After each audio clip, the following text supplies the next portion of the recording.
मनसेचा नेस्को गोरेगावमध्ये मेळावा होणार। राज ठाकरे यांच्या उपस्थितीमध्ये महामुंबईमधील पदाधिकाऱ्यांचा मेळावा। युतीवर राज ठाकरे काय बोलणार याकडे सगळ्यांचं लक्ष।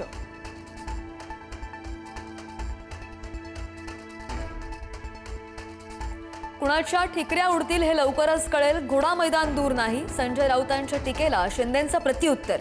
ठाकरेंसमोर इतरांच्या ठिकऱ्या उडतील, राऊतांनी केलेलं वक्तव्य।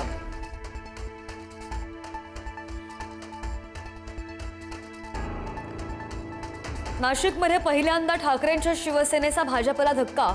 भाजपच्या माजी नगरसेविका संगीता गायकवाड आणि त्यांचे पती हेमंत गायकवाड यांचा उद्या ठाकरेंच्या शिवसेनेत प्रवेश।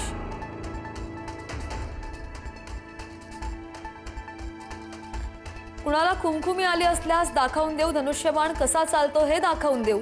उदय सामंत यांचा चिपळूणमधल्या बैठकीतून मित्र पक्षाला इशारा।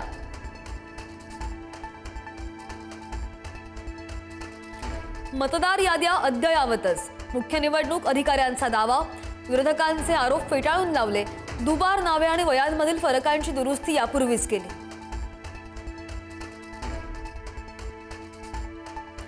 बेरोजगार तरुण ठाणे जिल्हाधिकारी कार्यालयासमोर काळी दिवाळी साजरी करणार। परवानगी नसताना सुद्धा आंदोलन करण्यावर तरुण ठाम।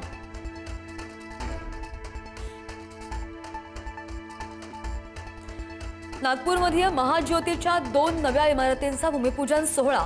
मुख्यमंत्री देवेंद्र फडणवीस आणि केंद्रीय मंत्री नितीन गडकरी यांच्या उपस्थितीत कार्यक्रम पार पडणार। नाशिक रोड रेल्वे स्थानकाजवळ कर्मभूमी एक्सप्रेसमधून 3 खाली पडले। अपघातामध्ये दोघांचा मृत्यू, 1 जण गंभीर जखमी।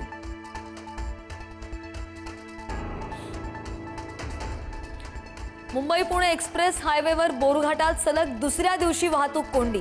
5 ते 6 किलोमीटर वाहनांच्या लागल्या रांगा। दिवाळीच्या सुट्ट्यांमुळे मोठी वाहतूक कोंडी।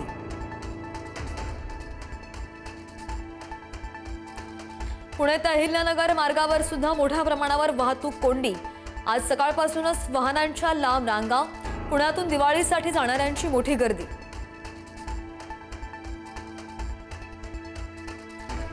ऐन दिवाळीमध्ये मेगा ब्लॉकमुळे मुंबईकरांचे हाल। मध्य रेल्वे आणि हार्बर मार्गावर मेगा ब्लॉक। विद्याविहार ते ठाणे आणि ठाणे ते वाशी दरम्यान लोकल सेवा बंद राहणार।